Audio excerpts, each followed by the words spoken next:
My name's John Fletcher. Thanks for letting me come and talk to you today. Excuse the hobbling around. I got out of hostel yesterday. Not an early excuse for poor quality slides, but I just wanted to say that I'm really excited to be here. And it's kind of touch and go for a moment, and I think it's really amazing, this conference. It's one conference that I get all year where I come and sort of, a lot of people tell me a lot of things and I get a lot from it, so I appreciate being here. So, that's me. I'm the Group Chief Technology Officer of Hiscox. We are a specialist international insurer. We write about $3 billion in premiums across the world, about 3,000 employees, growing rapidly. It's not particularly interesting. The interesting thing is hopefully my talk today. So it's called "The World Belongs to the Discontented," and it's an Oscar Wilde quote, which, to be honest, I'm not an intellectual. I'm not a cerebral powerhouse. I'm an Essex boy that watches Love Island. So I pick up other people's quotes and use them at will.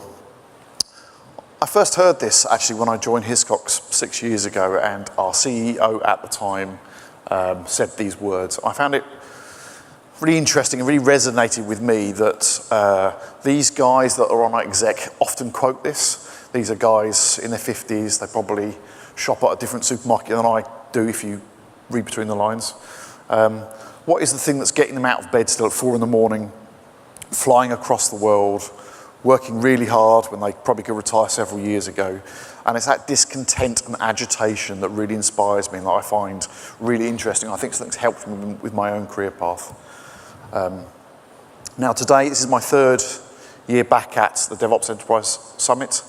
And I started in year one. I talked about sort of the change, the development organisation that we had. Year two is more focused on ops. So I moved to the cloud, agile-ification of our infrastructure teams.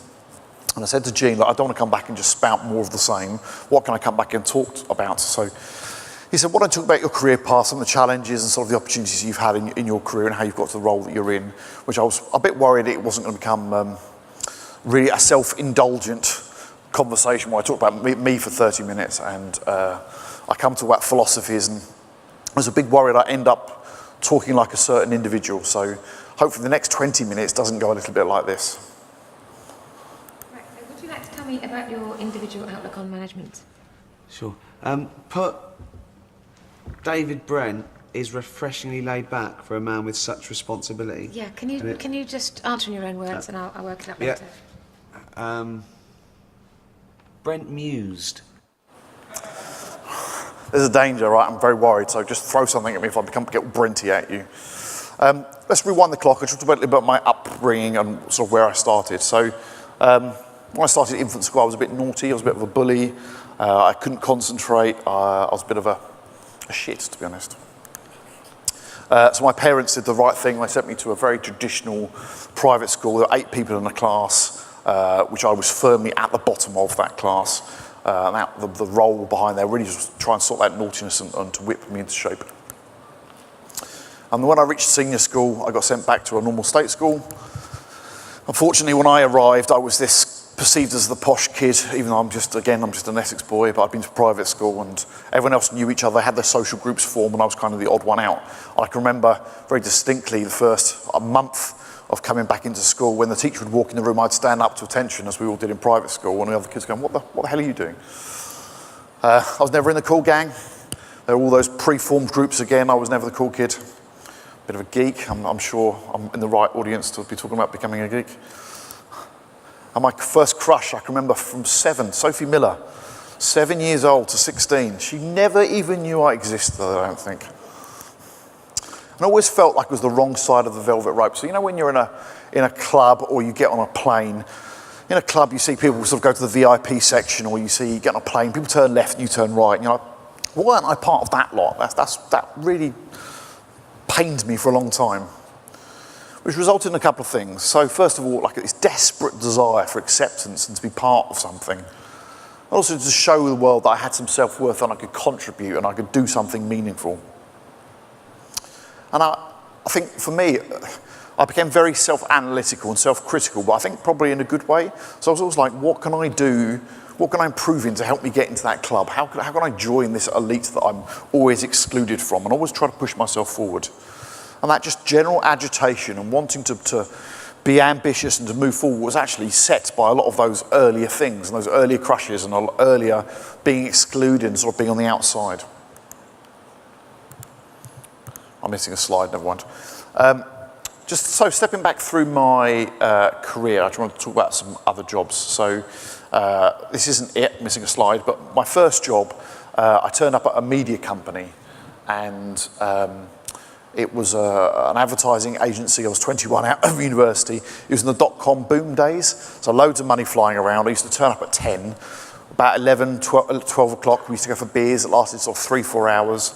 I maybe did 30, 40 minutes coding in the afternoon. I sort of finished and went down the pub again. I thought, wow, this is what work's like, right? You sort of party all the time. I was surrounded by models because it was an advertising agency. I thought, this is amazing. This is what work's like. Really wrong. And then I left that and I joined this organisation. So I went to work for a hedge fund. I became a webmaster. Can you remember that job, webmaster? I thought, wow, that sounds cool. Master, that's a cool job. I did a lot of stuff around sysadmin. And my mood there, my moticon was kind of like, oh, sugar, what have I done? People are actually making me do work. I have to wear a suit, I have to wear a tie. This is not good for me. This is not a good fit. My learning really there was the cultural fit as an organisation was really more important than money. I left for a massive £2,000 a year extra. So forget the models and the beer and all the lunch. I'm left for £2,000 extra, right? So that's a lesson. Don't do that again. Job number 3, I went to work for a media company. And my job, I was a technical project manager. Never done any project management in my life. I learned some project management, obviously, out the back of that. My mood there was that of tears. So massively out of my depth, like enormously out of my depth. Didn't have the technical skills, didn't have the leadership skills, didn't have anything, right? I was still a developer in my mind. Didn't know how to operate. And 2 key attributes of things that I learned there. One was about micromanagement, one was about trust and vulnerability. So micromanagement, I would do things like poke people on the back every 20 minutes. Is it done yet? Is it done yet? Is it done yet? Have you done it? Let me review your code. That's how I operated. That's why I thought I would control teams and trying to get stuff out the door. The more I poke them, right? The more I crack the whip, that's more stuff that's going to get done. Again, people get frustrated by that, and it's not the way to win people over. And the other thing was about transparency and vulnerability. So the business used to come in, and they go, well, John, what's the latest status of the project? Knowing that it's a complete and utter mess up, I'll be like, yeah, everything's fine here, nothing to see, nothing to see. It's like that duck, calm above the water and legs flapping underneath. And all that ever did was catch me out, rather than saying, look, we've got a load of problems, we've got stuff to sort out, here's what I'm doing about it.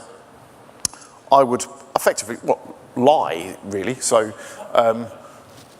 that transparency of the way of operation, you can never be caught out if you're transparent, and no one is ever going to give you a hard time for being brutally honest about where you are and what you're going to do, as long as you're moving the thing forward. But that's another key lesson of mine, transparency and vulnerability. After that, I moved to another organisation, which in financial services. I call this Shouty, McShoutShout Corp. I was a technical architect there. I was there for 5 or 6 years, and doing a lot of sort of very enterprise-grade infrastructure and engineering work. Strange place. It was staffed a lot by ex-policemen, ex-army guys. A real culture of he who shouts and swears loudest gets stuff done. So if I want to create a new service, move something into the cloud, whatever those things were, you influence people by being harder and more aggressive than they are, and that's how you go through the rank. And that is lined up all from the top, that message all applied from all the types of people that are the big boss recruited. And that message went forward was that aggression and power and dominance, that's the way to win. And what happens when you do that is that sort of blame culture and aggression. No one would ever put their hand up and take a risk. No one would ever try and implement something new. Well, first of all, a change request took an hour and a half to fill out the form. So I'm not going to do that for a start, and I'm definitely not going to do it if it means me getting chewed out in front of the entire office. No one's going to take any risks. So the platform never moves forwards, and then what happens after 5 or 6 years, you have to scrap everything and start again, because nothing is incrementally ever done, moved forward. But I did learn again, but my role there was infrastructure, it was engineering, also a bit of development, and actually I started to carve myself out a little bit of a niche. So being able to do lots of different things before the sort of word T-shaped was developed, that sort of got me a good mood there. But my mood really was that fighting, Essex upbringing again, that's the way you move forward. And then I landed in this job. So I've been at Hiscox for 6 years. So I started as a sort of rank and file solution architect. I was doing lots of upgrades of systems, fairly normal day-to-day stuff. But I got really agitated very quickly. So after 3 months of being there, I was like, why are we manually installing stuff that are cost, and we're paying a vendor to come and do it at 50, 100,000 pounds every time? Why have we've got different teams that do different things. So I'm a developer, I hand it to a build team that has the deployment team that hands it to a test team that then goes into production. I'm like, that's just insane. The number of handoffs and the work required to do that. Everyone's finger pointing because, you did it, and it's all that sort of blame culture and pointing at each other.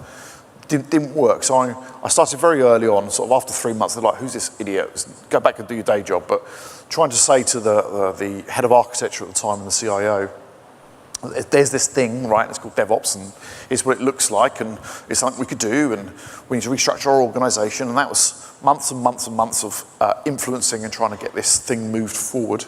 And out the back of that, I got a role as our DevOps lead, or sort of head of platform services it was called, and we created a center of excellence that helps drive out some of those ideas, some of those processes, some of the concepts around the organization. So what I've typically found is a lot of the teams are so close to doing day-to-day development or day-to-day infrastructure, there's not much time for them to put their head above the parapet and go, look, there's a better way of doing stuff. So really this team is to try and help enable others not to do the work, not to do the deployments themselves, not to create the automation, but to teach, coach, and really help others to push the needle. And that worked out really nicely. So that was a big success, lots of business value that I've talked about in previous years, I won't repeat now, but last year I was made interim CTO. I did that for a year, and 2 months ago I was the full-time CTO role. Whoa me. It's round of applause, thank you. And really I think what I've learned is this leadership, all those thousands of mistakes I've made, and I have made a lot of mistakes over my career, have led to this point that lets me get to do this job. So some other lessons I've learned at Hiscox.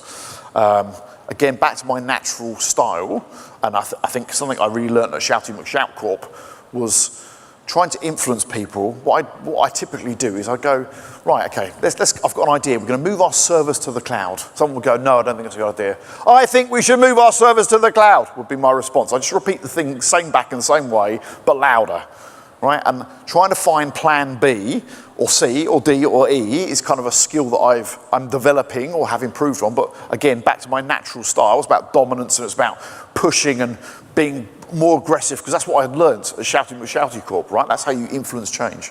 That's definitely not what happens at Hiscox. They're all different types of people. There's something around employing brighter people than yourself. So back again, I talked about a media company, about transparency and trust. I would, early in my career, thought of that as a risk to me personally, or they would show me up, or that I need to be the brightest person because that's going to help my career and that's going to help me move forward. But actually, as you go up that tree, you need to deliver through others. So you need to have a lot of people brighter than yourself. So really my role changes from telling them what to do, for them telling me what to do, and I just become an enabler of the change. So again, that's another lesson, to take that ego and arrogance out of the conversation and deliver via others. So really what I want to do with those guys is just set the boundaries and the context for the way they work. So what's the outcome that I want, the constraints and boundaries that they roughly have to live within, and then just let them get on with it. And it's really as simple as that. And I think I've heard some other people talk about good leadership styles, and I think that's one thing that I do, is just let people get on with stuff. And that doesn't mean that I don't care, but you need to empower and support them. It's very different from micromanaging, finger pointing, and being in all the action all the time. So my role, I report to the group CIO, and I have a number of peers. So I have a group role. Hiscox is a fairly federated business. So there are a number of heads of IT for each of our business units across the world. And there's some roles that are at group level cover all of those. So I'm in that group CTO role covering the world. This is a slide taken from a Gartner research piece that came out recently, and they didn't produce this slide, but it was textual based, but I've just done it as slides a bit more easy to consume.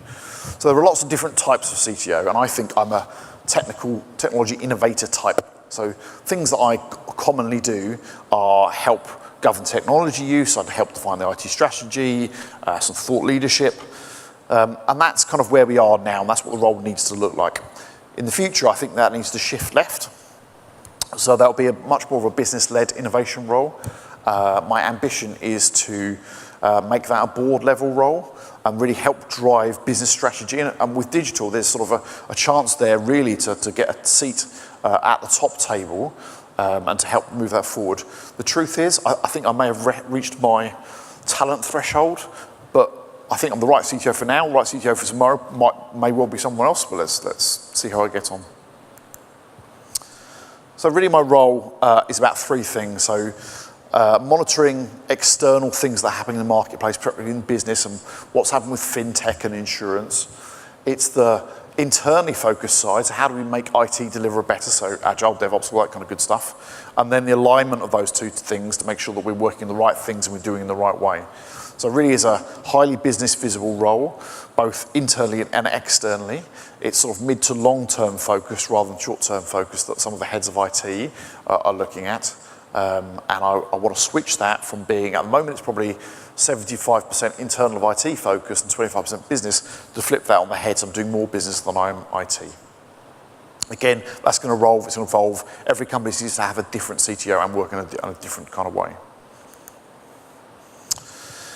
So when I often relate sort of leadership style to becoming a parent, and a lot of the things I guess my parents did for me, until I became a parent, I didn't really understand what they did. So the same when I became a CTO, the things that he protected me from and the shit that he had to put up with on a day-to-day basis, I'm like, once I got there, I'm like, this whole new world opened up, right? And that's a really interesting thing that I found from a development point of view, is not taking sort of various assumptions around what your leadership are doing, because they can be sort of put on a pedestal and you know, what's that guy doing over there? But actually they're protecting you from a whole world of stuff. So back to that parenting point, I don't think good leadership is terribly different from good parenting. So for me, a lot of it's about education, the way my parents educated me. So why is your transformation important? The most important question you can ask, I think, as a CTO is the why. The why is the really important thing. I get the team funding, I set them up for success. Again, my parents went out to work, they got me money to be able to go and send me to school and feed me and all that kind of stuff. The same being a CTO. And they gave me boundaries. My parents gave me boundaries. Said, look, we're pretty relaxed, we can do most things, but these are unacceptable behaviours, here's the constraints of where we want to operate. And they were role models themselves. They exhibited the behaviours they wanted me to learn and exercise myself. Things got tough, they were there to protect me, so scraping my knee, bad day at school, bad school report, whatever those things were, they were there to protect me from those things. Same goes for your team, is filtering sort of the noise down into your team. But also then, when they do succeed, is to push them to the front and celebrate their success when things go well. So how many parents have you seen that when their kids win at sports day go, yes, I funded them, that's my win. That's not, you never see that, right? So I always step back when the team do well. It's about stepping back and pushing them into the light and helping them get the exposure for their great work. When I joined, I had a certain level of perceptions about what it would be like to be a CTO. First one is I'd have to wear very nice suits. I'd get wined and dined across London and travel the world. I'll be a blue sky thinker. I'll be like, we're going to do all these amazing things. I'm going to draw some pretty pictures and come up with some great words. Go execute. That's what being a CTO is, right? Nice suits, nice dinners, blue sky thinking. Most of it's great, but the reality is actually somewhat different. So herding cats, I operate in a federated business, trying to pull nearly 1,000 people in an IT department in one way, very difficult. Trying to explain to the business why you need to change and transform, very difficult. When you're driving that change, again, having the team beneath me helps me go and execute that, but I think with anything with transformation, again, people talk about the need to change people being the hardest thing. I spend 99% of my time talking to people, trying to influence them, trying to explain to them why we're trying to do something. I think that speaks for itself. It's very easy when you're in the day-to-day that I've got a business want me to go and change the website, want me to go and do something. Why do we need to go and do this new thing that's not going to happen for the next 3 or 5 years? So coming up with new ideas, trying to push the needle on something that might not be fundamentally broken, but you're trying to make things better. There's a lot of pushback on that. And actually, when people go things like move to the cloud, we come up with this thing called agile. Like, what the hell's that? You're a target, really, for people to throw stones at it and go, that's never going to work. You need to be quite resilient for that. And the other thing is sometimes you just need to ask and beg to do stuff. I have to get budget, right? So I have a group budget, but effectively that's paid for by each of the heads of IT. So if I have to go and demonstrate to them across a number of people where I'm going to spend the money, how it's going to deliver value, that's a really hard thing to do. And trying to influence that and drive that change, some of that is just like, please, just let me do my job and move forward. I want to talk about a little bit about my personality type. So you might have seen the disc rating before. So there's 4 quadrants that determine what type of person you are. There's no sort of one person's better than the other, but these are the sort of common characteristics that make up people. So there's dominance. So I talked about this already, sort of a direct results-orientated person. The top right is very influencing, so outgoing, enthusiastic, lively. The S, which is steady, very easy, accommodating, patient, you're humble. You're probably quite a nice person if you sit down in that steady box. And the conscientious was very analytical, reserved. A lot of people probably sit in the C box if you work in IT, I would say typically. So I sit as far as you can in the D box, and I don't say this out of a badge of honor, but I say this to show you how hard I find it personally to work in an organization where you've got 4 different types of people, and I'm the furthest one removed from all of the others. So that's a massive development point for me, is being so far as a D that I find it very hard to rate people that are maybe deep S's, right? And how can I develop the skills and the EQ to go and talk and influence those people? And actually people that are in that D box where I am, they're commonly associated with a certain type of people, which are psychopaths. Which, again, I say that out of shame. This isn't a brag. I say that out of shame. So am I driven or am I a psychopath? I would hope I'm driven. But again, it's about trying to understand where your weaknesses are and what I need to do to improve, to meet the needs and to be able to influence all those many types of people that operate in our organizations. So what served me well? I think I understand my own limitations, but I'm actually prepared to do something about them.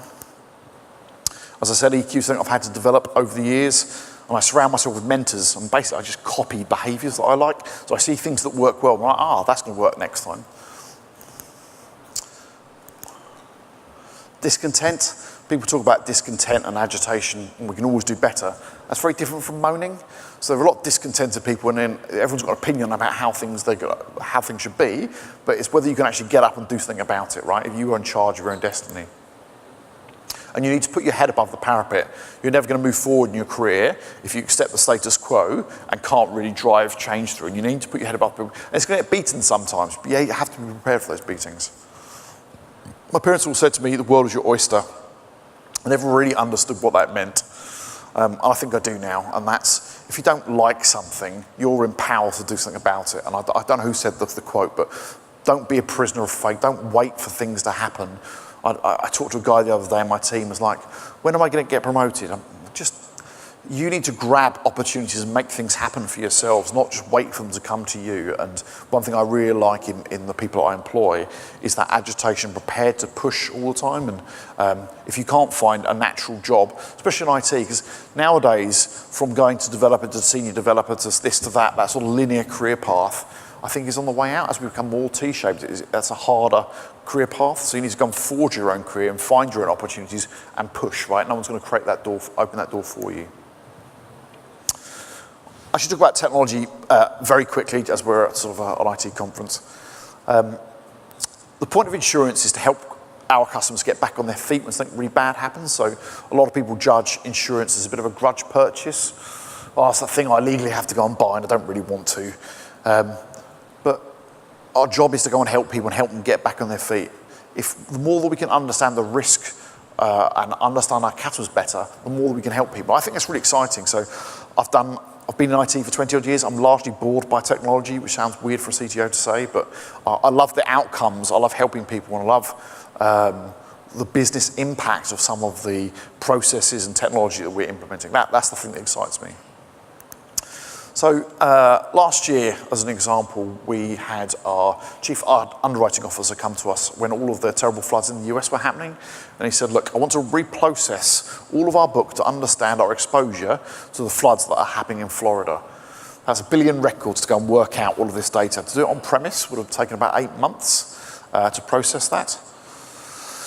But with 2 data scientists in the business, a tiny little bit of help to get the data up into Azure, we managed to do that in 12 hours, and it cost £600. So I just find, as just a little example of the power of Azure is amazing. And I think for those that are sort of operating at more the management level, I didn't have to influence to get a project created. I didn't have to decommission it. I didn't have to invest multi-million pounds in capital. I didn't have to talk about depreciation runoffs. There's no business case, right? It's a totally different world that we're operating in. But that creates further problems, right? Success is the next iteration of that. They said, well, okay, John, that's really cool. What if we have 1.5 trillion data points that we can do in real time? You're like, ugh. At one point, we worked out to be able to process that level of data, we'd actually have to take the entire of Azure for about 2 weeks, which it was £361 million in Azure spend, which probably isn't going to happen. Why is that cool? That's because it's really letting the business open their minds up about what is possible nowadays. I think the business is so constrained about what could be done before that the IT and technology of today is a very different place. The things we couldn't do yesterday, we can do today, and I find that really exciting. So hopefully I haven't been too Brenty. I just want to leave you with a quick video of how Mr. Brent would have finished, and I hope it wasn't too much like this.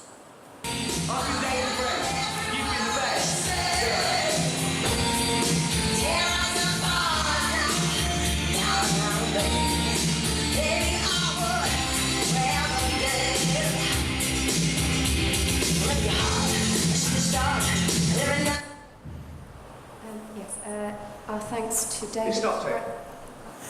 Right, thank you very much. Thank you.